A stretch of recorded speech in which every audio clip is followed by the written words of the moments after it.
and a French president traveling alongside her, but not fully in conjunction with her.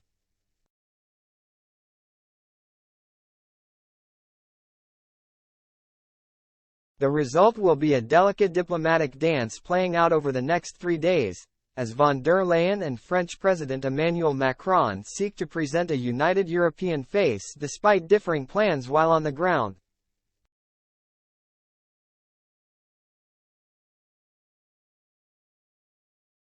Commission officials have stressed that von der Leyen is pursuing an entirely different program than the French president, who is visiting regional parts of China and bringing a large delegation of business leaders with him.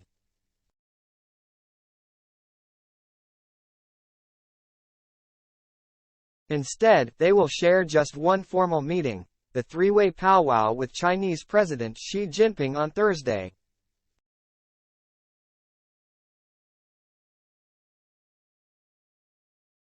Von der Leyen will also conduct her own meeting with Chinese Premier Li Qiang and meet with the EU Chamber of Commerce, a pointed choice as the group has called on the EU to toughen its approach to China's state economic model.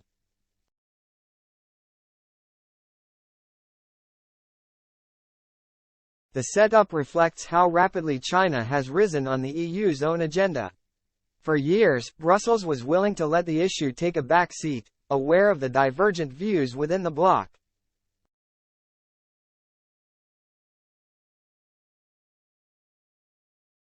No more. Beijing's sharpening rhetoric, its economic retaliation against EU members and, most notably, concerns about China warming to Russia and helping Moscow's war effort have made it impossible to avoid the subject.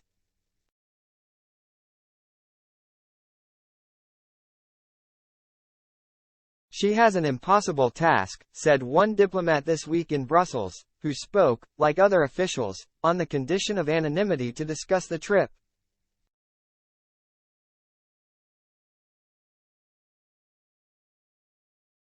Trying to secure a China policy that keeps everyone happy. The EU's many faces.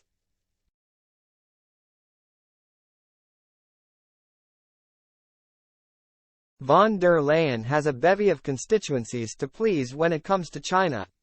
An ardent transatlanticist, the Commission president is mindful of pressure from Washington.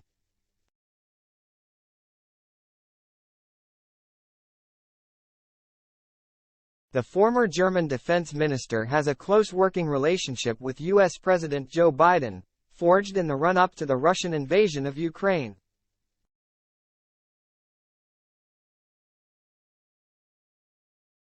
Biden has been advocating, including during an Oval Office meeting with von der Leyen last month, a tougher stance on China, urging Brussels to match Washington's hawkish stance.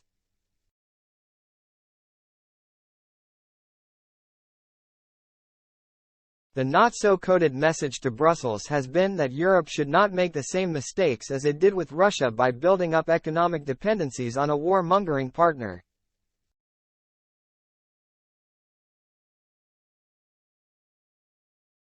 But in Brussels, the consensus is not so clear-cut. Despite President Macron's claim that the EU is united, in reality, as with all policy areas, differing views exist among member states.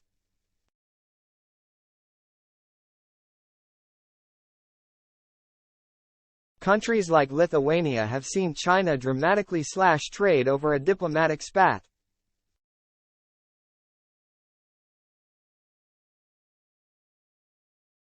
Others, like Germany, France and Spain, are warier about starting an economic war with China, mindful of their business links to the world's second-largest economy.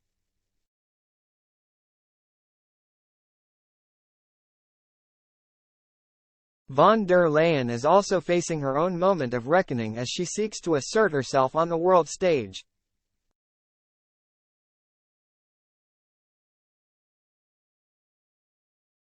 First, there is the question of logistics and diplomatic protocol. Her decision to piggyback on Macron's state visit has raised eyebrows.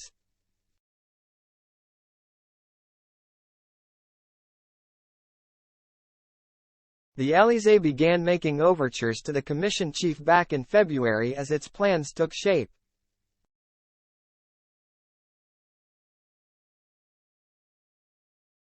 Macron then announced von der Leyen's trip himself at the end of an EU leaders summit in March, stealing the Commission's thunder.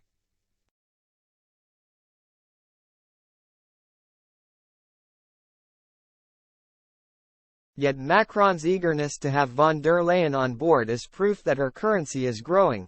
Brussels is abuzz with speculation over her next career move, or whether she'll get another term in office, as the EU elections loom in 2024.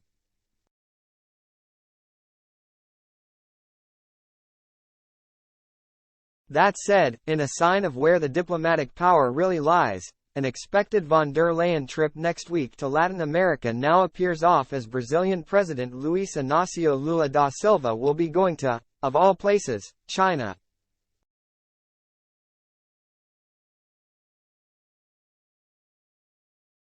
Still, in the highly political world of Brussels, von der Leyen's inclusion in this week's trip is a signal of shifting and interesting alliances. Olaf Scholz, the German Chancellor, traveled to Beijing last November without an EU partner, but with a string of German CEOs and business leaders on his plane.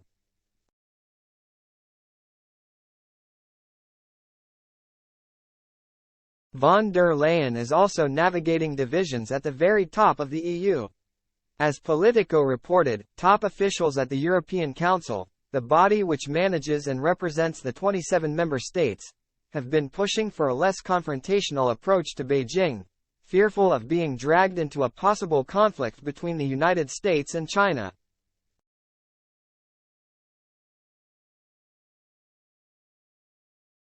European Council President Charles Michel already made his own China trip last December, while the bloc's top diplomat, Josep Borrell, will make a solo mission next week.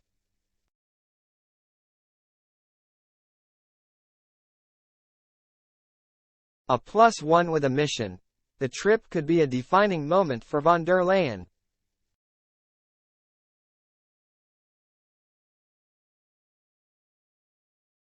For those wanting to see the EU confront China, she'll get a spotlight to do that directly to Xi, said one Eastern European official.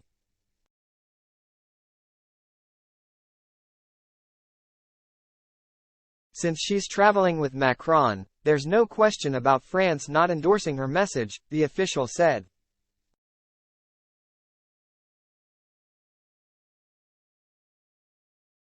The tide has changed on China, and it will look awkward if she doesn't present the EU case in front of Xi vis-a-vis Russia and Ukraine.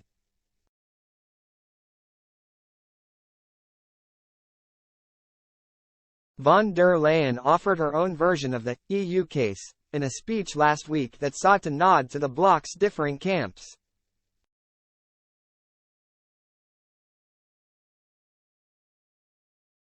She pulled no punches, asserting that the EU needed to be bolder on China and calling out Beijing's escalatory actions.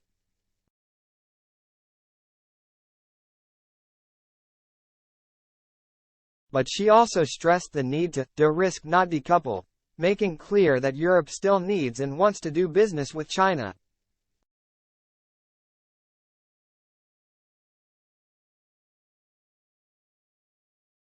Lithuanian Foreign Minister Gabrielius Landsbergis questioned the strategy. "We must get serious.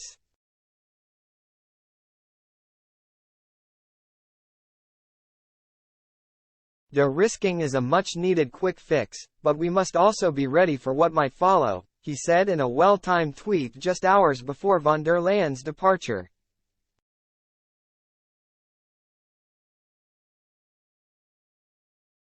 "We are woefully unprepared for the possibility that Xi's trajectory might ultimately leave us no choice but to decouple.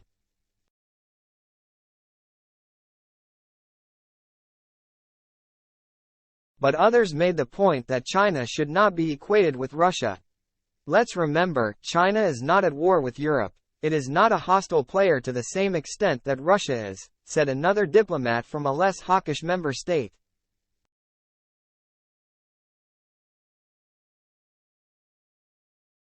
Even von der Leyen's most concrete statements left room for interpretation.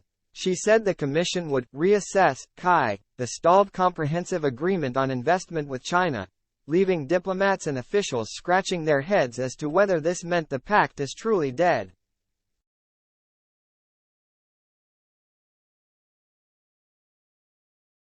China, however, is not scratching its head. Fu Kong, Beijing's EU ambassador, accused von der Leyen of peddling a misrepresentation and misinterpretation of Chinese policies and the Chinese positions.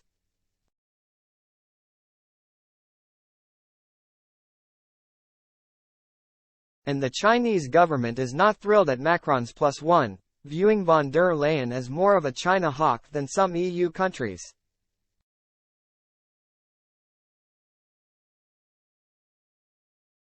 But the most immediate significance of the trip is likely to be whether the EU can really exert any sway on Beijing as Russia seeks partners to help keep its war afloat.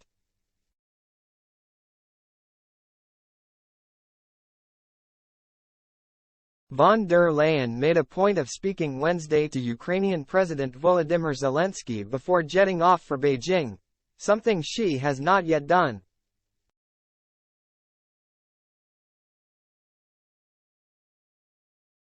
At least she can come back and say, "We've tried our best and talked to him," an EU diplomat said.